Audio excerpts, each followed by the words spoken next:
Hello, everybody. Good morning. This is your host, Jordan Tremaine, and welcome to the Perspective Podcast, where we explore new thoughts, connect ideas, and offer perspectives that may change the way you think about a thing or two. And today, we're going to talk about something called the reality filter. Okay, so before I get into this, hello, good morning, welcome. I hope you are having a real day. Even if it's not the best day, I hope it's a good day, but if not, I hope you're able to at least be yourself. I want to tell you a little story about how I came up with this idea of the reality filter, and it starts with somebody who is over time becoming a better and better friend of mine, and I respect him very highly, and he's actually one of the main reasons that this podcast exists, even though he may deny it because his humble meter is like always set to 11. But he's a poet friend of mine that goes by Superb or Super B. That's like his poet name. But once upon a time at Cal Poly Pomona, which is a university, he was invited to do like a poetry workshop, and then he invited me to help him run the poetry workshop and kind of like put some critical thinking in there. And the workshop was about identity, and so we sat down with some students and we had a cool little session on identity, and from that came the idea that I'm going to talk about today. That's not why the podcast happened. Superb, he runs, or back before the pandemic, he ran this like really cool art event called Intention, and he, as part of that, decided that he wanted to like open up basically this community school to have people teach cool stuff. And so I started teaching philosophy classes, and that's kind of how this podcast started, as a part of the philosophy and critical thinking project, which was like the workshops that I was doing that I called PACT. And then this Perspective podcast came out of that. So shouts to Super B for getting me on this train to do this, because this is something that I enjoy a lot. But during that workshop we did at the university, talking about some identity ideas, and I think if you haven't, go and listen to the Moral Mapping podcast. That was like a bunch of episodes ago. I think that will help enrich this, and then also the virtual puzzle pieces. I mean, if you've listened to that and then you start listening to me in this, you're like, oh, these are definitely connected. But in terms of the moral mapping idea that I laid out in the earlier podcast, I think appreciate this idea of the reality filter. I'm not trying to say bad things about anybody or judge anybody. This podcast is not about judging people. It's about exploring ideas. And if the idea challenges you, or it's not exactly what you believe, or you disagree with it, or it stretches you, or gives you a new concept, I think that's a good thing. I'm not trying to anger you or tell you you're wrong. I'm trying to offer interesting perspectives that may change the way you think about a thing or two. So, in terms of kind of the part of this that leans a little bit on moral mapping, I think that people, myself included, are quite complex. We think in multiple, parallel, crisscross, conflicting streams of thought all at once. We're in ourselves confusing. We have thoughts that are dead ends that we maybe don't know that are dead end, or they are dead end, but we keep trying to use them anyways. We have conflicting thoughts. We have conflicts of interest. Some of the things we think are just flat out nonsense. Humans they love delusions. Like, we like to believe things that aren't real, or believe things that we like. And all this stuff is going on in our mind at the same time. And somehow, with all of this buzz, all these contradictions, all of these conflicts going on in our mind, we manage this miracle of piloting this meat armor around in reality that we call a body, and we don't set too many things on fire, hopefully, or don't crash into too many things. We pilot it in a relatively safe way for how much craziness is going on in our heads, how much emotion is going on in our heads. And I'm not saying the mind is just this horrible World War II scene of carnage all day, every day. I'm saying that the mind is not a perfect place. It's like nature. Like if you've ever been walking around in a forest or a jungle, like there's dead trees on the floor, there's animals fighting for dominance, there's rain over here, there's mold over there. It's just everything has to continue. We can't like go back and remodel every time there's a little change. We do that sometimes, but like even when you look at a major city, I think a major city is kind of like the way a mind works or the way a forest works, where a lot of times the reason a major city doesn't make any sense, the highways don't make any sense, why is the downtown over here, why is the public transportation awful and stuff, is because in the beginning we didn't plan for this to be a big city, and it just happened, and we had to roll with the punches. We couldn't just, oh, the city's going to be bigger than we thought, let's bulldoze everybody's houses so we can spread them out in a better way. That doesn't make sense. People are already living here, so we got to just deal with it. No, that's why that U-turn doesn't make sense, because once upon a time there was a church over there, and the way that the parking lot was set up was like this, but then there was a big old fire and they turned it into suburbs, but we already had the street, so we left the street the way it was. And we stack on these things, and our history turns into this like crisscross map of confusion. But since you're part of that history, it is your mind, you kind of have this key to navigate it, and it kind of makes sense to you because it's all you know. Anyways, so I want to start this concept of the reality filter, like acknowledging that people's minds aren't perfect, and that's okay. I think that's kind of the beauty of being alive. The struggle of being alive is not being perfect. So I'm not saying in any way that that's a shot at humans. I think that's like what it means to be human. And then to add to that confusion, that whole storm of contradiction that I just brought up, I think I brought this up a little bit or the whole subject of the Virtual Puzzle Pieces podcast was that we as people, with whatever amount of craziness we have in our minds, we have ideas about ourselves. We see ourselves in a certain way. We self-identify as something. And the same people, us, we as people, have ideas about ourselves as other people see us.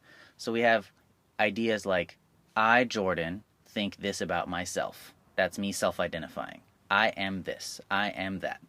And then we have ideas about ourselves as other people see us. So Jeff sees me as this. My teacher sees me as this. My community sees me as this.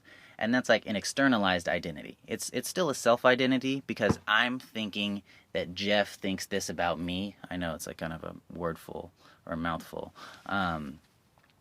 But we, in our minds, like run these simulations on what other people think about us. And we build this avatar or this profile, this idea of what other people see us as.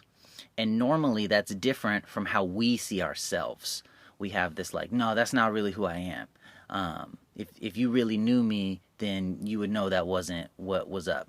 But there's a lot of different reasons why the external you and the internal you can both exist. They can both be true versions of you and both be different. I'm not going to talk about that today.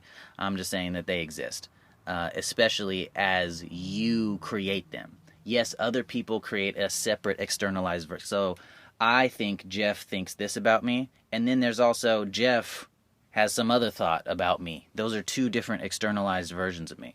But I'm just talking about the ones that we create in our own minds about ourselves and the ones we create about how other people view us. Both of these ideas, the self-identification, the Jordan thinks Jordan is this way, I think I am this way, and the externalized identity where Jordan thinks that Jeff has a certain idea about who Jordan is, or Jordan thinks that the community views him as this or that. Both of these ideas have some truth, and they also have some fantasy. We're running these simulations. Even the idea we have about ourselves, like I think I am this, it's not real.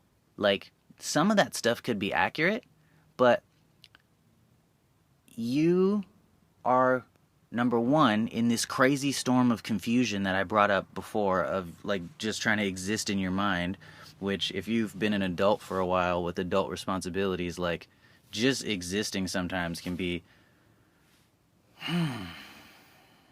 yeah, moment of silence for that. But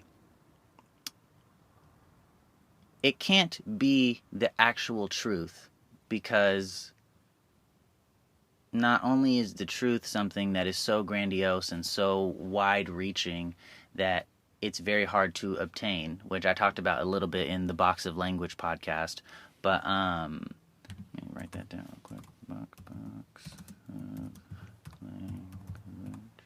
Language. Not only is it hard to obtain the truth objectively, but you're looking at yourself. In this case, you're not, like, most of the time, you're not using a mirror to see who you are. You don't get an accurate vantage point for who your self-identity is. So there can be distortions. Your beliefs can distort you. Your desires can distort what you think of yourself. Like, you can want to be a nice person, and so then you say that enough, or you believe you're a nice person. Now you say, I am a nice person. But that doesn't have to be true at all. That may not line up with any of your real actions. It might, but just because you say, I am a nice person, and you really believe that, doesn't mean you're nice, or strong, or a good singer, or whatever. But it could. So there's some truth and there's some fantasy. We all lie to ourselves in some capacity. We all tell the truth in some capacity. And we may not know we're lying. We may not know we're telling the truth. But that's kind of the point of what we're talking about today with the reality filter. So this happens with the externalized identity and the self-identification. And I think, while this may not be very interesting to people, I think a lot of people like to not do what I'm about to talk about. Sometimes it's interesting to try and see what's real. Like, what's really, really real? Am I really a nice person? Am I really strong? Am I really a good singer? And I don't think we can do this by thinking about it. Like, I can't self-identify myself into actually being something. I can't just think I'm nice enough to be nice. I can't think I'm a good singer enough. I can't tell myself I'm a good singer enough to be a good singer. I think the only way to find out what is really real, or to find the difference between what we tell ourselves about ourselves and what we tell ourselves about what other people think about us, and who we truly are, is to actually go find, or to get slapped in the face by, a real situation in life that in order to progress through the situation, you have to actually be something. So, like The Voice or American Idol or some reality show where you have to be a good singer. Like, you could tell yourself you're a good singer. You could think other people think you're a good singer. Jeff could even tell you you're a good singer. But that doesn't mean you're a good singer unless Jeff is like it might. It gives you like more credibility the more the things around you say something. Unless you're doing some echo chamber thing or some confirmation bias thing where you're only listening to things that agree with you, which could be really tough, especially if you live in like a close-knit community, because sometimes you don't know you're in a bubble, and that could be really awful if you ever step outside of that bubble. I think that's a lot of the reasons why people experience like harsh depression and whatnot, because they don't realize that some idea they held or they hold, or some belief they hold very tightly in their mind, and it's very important to them, it doesn't match up with all of reality. It only matches up with the reality they're used to or accustomed to. And if they ever step outside of that reality, then they get like hit with the train of reality. They get a reality check. And it's like super disorienting, because like you've been in this bubble for so long that you think that's everything. And then you step outside and it's like whoosh. And you're like, oh, now I'm drowning in the ocean because I thought I could swim, because I practiced in a pool that had no tide. But now that I go swim out in the ocean, I didn't realize that there was like waves. And so now I'm like drowning, even though I thought I knew how to swim. Oh my gosh. And again, this podcast is about sharing ideas and giving insight. It's not about judging people. I think that's awful that people go through that. I think it's something that people do go through. And to say that it's awful, so let's never talk about it, that is a way to make it happen more often, because now nobody has any expertise about it, nobody has any experience to share about it, and it's like a taboo thing. I think when we talk about stuff like that, I realized I was talking really fast, so I'm going to try and slow down. When we put it out in the open and we just share our experiences and we try to learn and we try to grow, I think that's how we learn how to swim in the tide.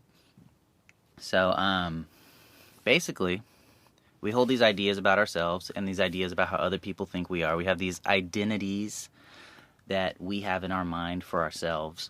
And you don't really know who you are or you don't really know who another person is until you see them in a tough situation. I think that's like a common saying. Like when the shh hits the fan, when the rubber meets the road, we gonna see who's who. And the real gonna recognize the real, and the fake are gonna fade away like a really nice haircut. For those of you that don't know, a fade is a type of a haircut. Anyways,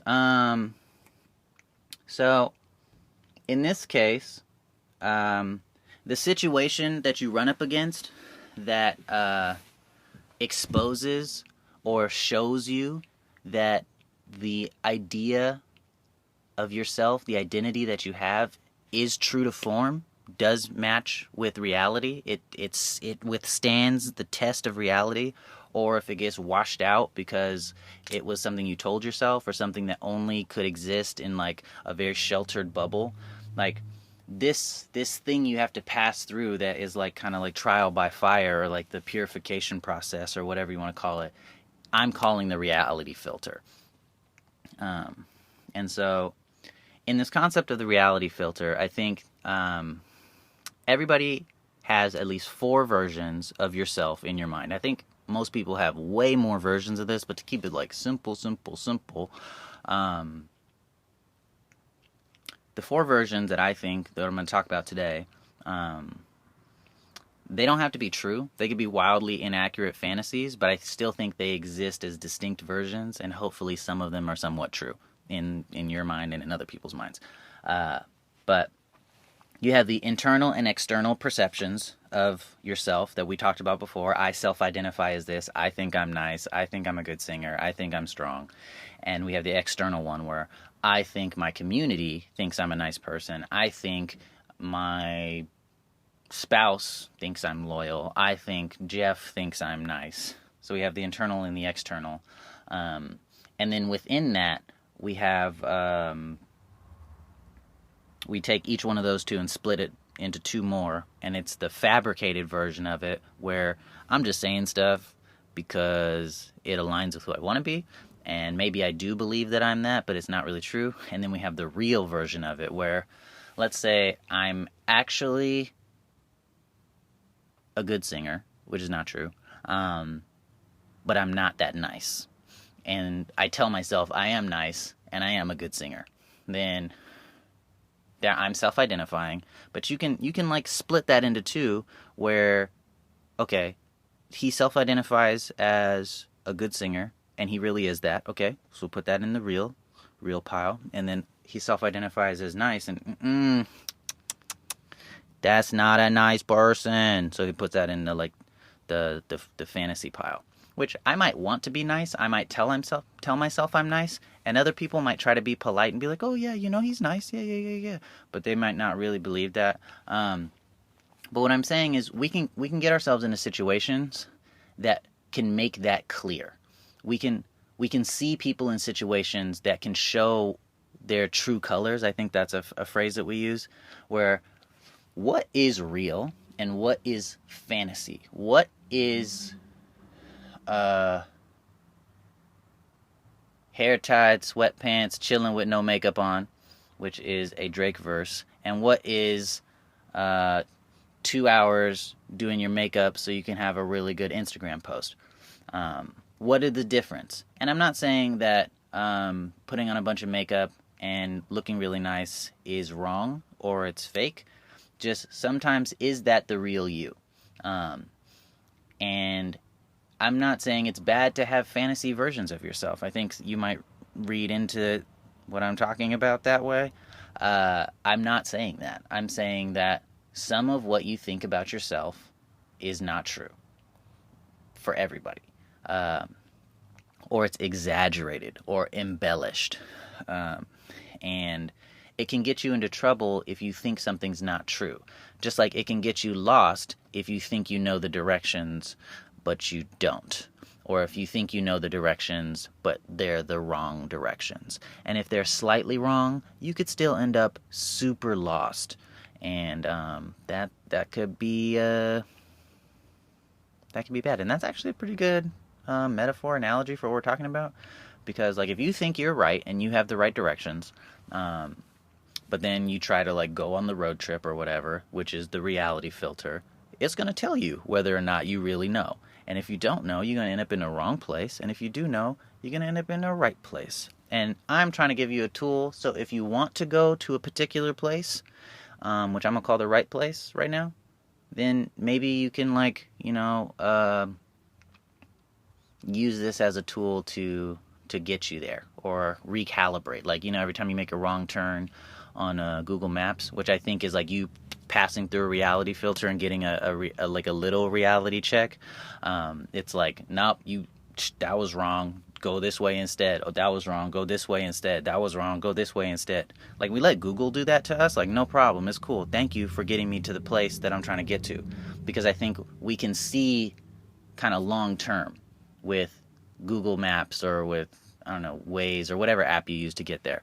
Whenever it tells you you need to go the right way, it may be a little frustrating, especially like when you're in a new city and they have like crazy traffic rules, like when you're in LA and you try to get onto an off ramp, but then you got to get to the left side of the off ramp and then lean to the right side of the left side of the off ramp, and then you have to go onto this street, but the street is really still part of the freeway, so then you can swerve back and then make a U-turn to go under this underpass. Like, it could be like super annoying and frustrating, but I think most people listen to Google Maps because they believe they can, and they have that vision, that long-term vision that this will bring them to the destination. And if we can see and if we can look at certain things as giving us vision or giving us help and guidance to getting where we want to go, I think it will help us a lot with dealing with our current frustrations. I think a lot of times we don't let people give us feedback like Google gives us feedback on our directions. Like if you were talking and you were saying a bunch of nonsense and your friend was like,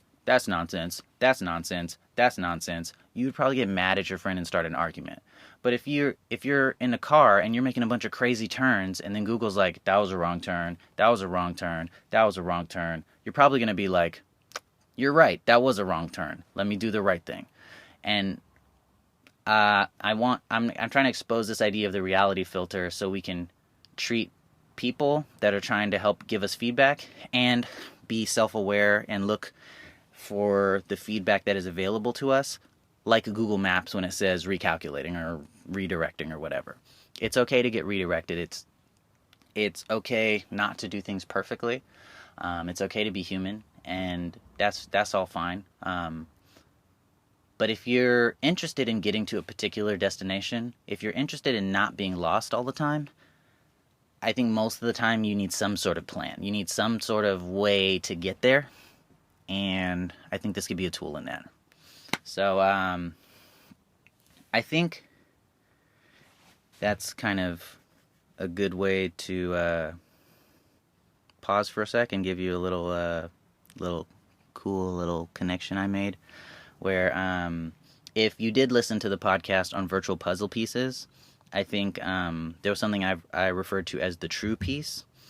And the true piece in this podcast, I think, would be the real external version of yourself.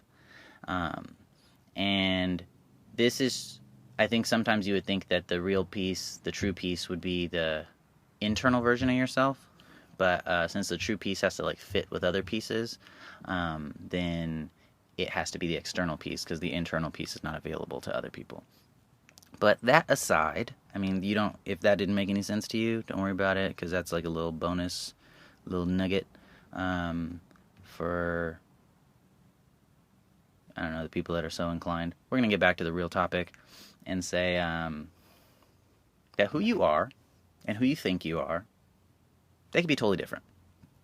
And there's certain situations that arise. There's certain forks in the road that come up, and they expose whether or not you're going the right way or not, depending on what your destination is. And you can really come up against situations that force you to expose your true colors. And what is interesting is sometimes, I think a lot of times when we say, like, oh, they're going to show their true colors, we have this, like, idea that the person is insidious and lying to us. And they're like, I'm going to, play sheep, but I'm really a wolf. And then it's like, oh, when this situation comes up, they have to show that they're really a wolf. And everybody's like, I knew you were a wolf. But sometimes the wolf doesn't even know. The wolf has been wearing sheep's clothing for such a long time, and the wolf, like, they were like, I want to be a sheep when I grow up. I'm gonna be a sheep. I'm gonna be the sheepiest sheep that ever sheeped. They really do think they're a sheep, and it's like devastating or very shocking that they're a wolf. They're like just as surprised as everybody else. I'm not saying that we should judge people and try to trap people and trick people. I think we just be aware and be gracious and patient with other people while they work out the differences between all the fake stuff they're telling themselves and the real stuff, because that's a horrible mess of confusion. It's like trying to, it's like you have a glass of water and you drop food coloring in it, and then it's trying to tell, like, what part of the water is food coloring and what part of the water is water. It's like so hard. And it can, if you try to do that and you develop some techniques, this filter thing is, I think, one of the techniques. Because you can put water through a filter and you can probably get that food coloring out. It's cool, but I don't think we should be yelling at people all the time or be angry. And I know it's really easy to get frustrated, so. And I get frustrated all the time. So I'm not saying, like, don't get frustrated, be perfect. Oh. No, I'm saying, like, let's try to be patient with ourselves and with other people while we pick out the little food coloring molecules from the glass of water. So the interesting thing about exposing your true colors is sometimes you may not know who you really are until you run up to that situation. Until you bite off more than you can chew. Until you make a check that you can't, you write a check that you can't pay for. And when you try to pass through the reality filter, when you try to just move through your regular life, you end up hitting these roadblocks. These, like, sometimes if you're not aware that you're lying to yourself or that everything is not the way you think it is, it's like this invisible force field that you couldn't have foreseen, and you just, like, run into it. Like, have you ever seen a dog run into, like, or a little baby? They run into, like, the glass sliding door that leads to the backyard, and they're just like, what was that? That's the kind of thing I'm talking about, where sometimes, like, this could blindside you, where there's an obvious force field or whatever, but because you're not aware that you need to do something or you need to be somebody or, like, act in a certain way to get through the door, you try to just walk through the door because it's glass and it's, like, it's not that easy to see, and you just slam right into it. I think when you try to pass through the reality filter with false rose-colored notions of yourself, or with not clear vision of what's going on, or maybe some fantasies that you're holding on, some beliefs that you're holding on to, like, really tightly as truth, that don't really reflect who you are, there are situations where you really can't get through. And there's situations where you can't get through while you have those glasses on, while you're carrying all that baggage, while your hand is tightly clenched. There was an episode of The Simpsons where Homer, he got his hand stuck in a vending machine, and, like, the fire department came with, like, the jaws of life, and the police were there, and it was like a news story. This man can't get his hand out of the vending machine. He was stuck in the vending machine. And at the end of the episode, the reason his hand was stuck in the vending machine was because it was grabbing a candy bar that he didn't pay for or something like that. And all he had to do was let go of the candy bar and his hand would come out, no problem. And I think sometimes we gotta let go of that candy bar. And the reason that we're having so much difficulty getting through it's just so hard for me. And I'm just so, like, I don't know what's happening. The world is against me. Like, sometimes you're holding on to a candy bar. Sometimes you got some baggage. Sometimes you're looking at stuff through glasses that are not your prescription. You need to take those glasses off because they're making your vision bad, even though they look like on point, and they're really cute glasses, and they make your face, they fit your face really good. The frames fit your face. The lenses don't, and they're making you see stuff crazy. So like, it could be difficult to take those off. It could be difficult to let go of that candy bar. I mean, it is difficult. It is difficult. But that could sometimes be the thing that gets you through the reality filter. That's one thing you can do. You can let go of the baggage. You can change. You can get rid of those false notions, or like at least become aware of them. You can run up against this force field. You can leave your hand stuck in the vending machine and just clutch onto that candy bar and just be stuck next to that vending machine for the rest of forever. You can keep running into this glass door and never slide it open and be like, okay, well then I'll just never go into the backyard. And I'll just never progress in that direction ever again, and I'll pretend it doesn't exist. You can limit yourself. That's something you can do. Or you can have yourself exposed, and you can say like, oh yeah, this is so easy for me because I'm nice, or I'm strong, or I'm a good singer, or whatever. And when you run up into that glass wall, you just run into it and you can't get through. And then that kind of exposes who you are. And maybe you do also end up ignoring it and never going that way. But now you know you don't tell yourself that anymore. So I think that's a little different than saying like, I'm just not going to go there anymore. That's also the addition of saying like, I know I in my current state with the baggage I have, with the candy bar in my hand, I can't get through this filter. So I'm going to change the narrative to fit my situation. I'm going to say that's impossible, or I'm not that good of a singer, or whatever. Or, and this is the thing that I've been trying to get to, which is what I hope everybody does, and it's by far the most difficult one to do. And I applaud, like I say all the time, people that try and do this, which is super tough to sometimes even realize that it's something you can do. And then past that, to try and do it is like, if you don't know, that's the sound of me clapping, but trying not to clap too loud, because I don't know how, like if you're wearing headphones or something, if that's going to like break your ears because of the way the microphone works. But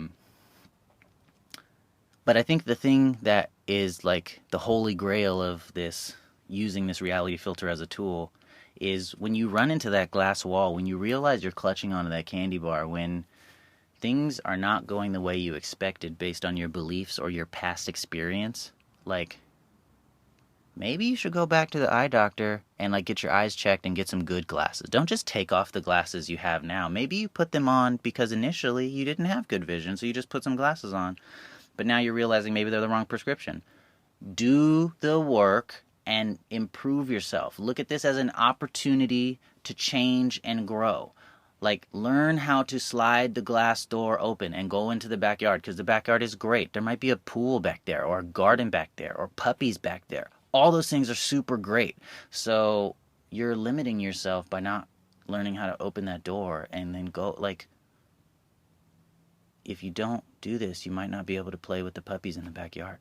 So I would highly encourage you to do this. Even though it's super tough, like figuring out how to open that door might be very difficult.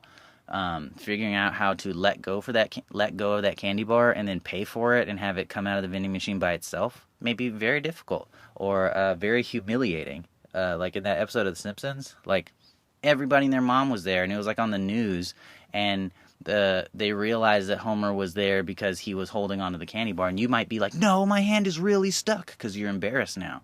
But letting go and doing it the right way may actually get you the candy bar, which is what you wanted the whole time.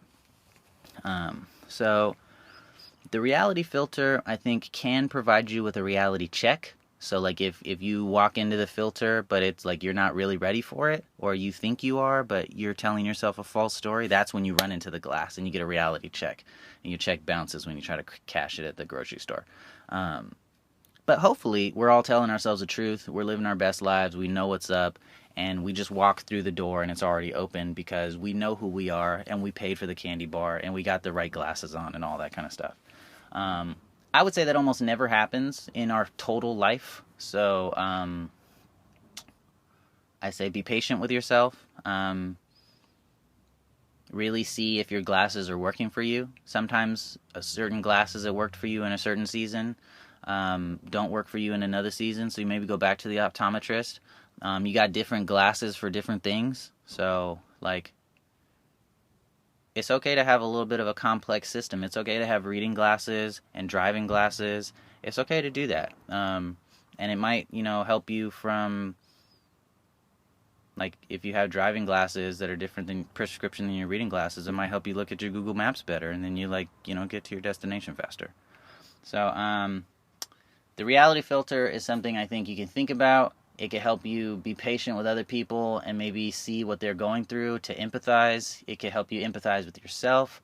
It can help you realize how crazy and distressing a place your mind is. Your mind is like a hurricane, and every once in a while you live in the eye of the hurricane, but we like to pretend we're in the eye all the time because it's calm there.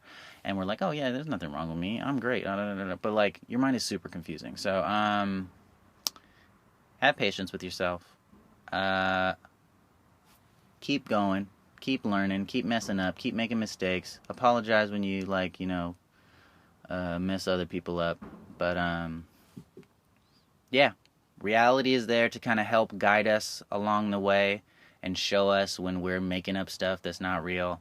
I don't think you should fight reality. I think you should check to make sure it is reality, that you're not living in some bubble, that you're not being told lies or being manipulated by people. But if you can really say, like, this is reality, like, everybody is saying this, the world is saying this, this tool is not working for this, like, in reality, this isn't working. When I try to fly, I fall. Reality is telling me I can't fly. Then maybe you should listen to reality, just like we listen to Google Maps, so we can get to the place we're trying to get to. Yeah. So, this has been Jordan Tremaine with another idea in the Perspective podcast, which is called The Reality Filter. I hope you guys listen to the Moral Mapping podcast. I hope you guys listen to the Virtual Puzzle Pieces podcast. I hope you guys listen to the Box of Language podcast. Those, I think, are tied to this idea, and they make it a little bit richer. But if not, I hope you guys have lots of candy bars and your hands don't get stuck in the vending machine, and that this turns into a good conversation for you somewhere down the road. Anyways, I'll see you guys later.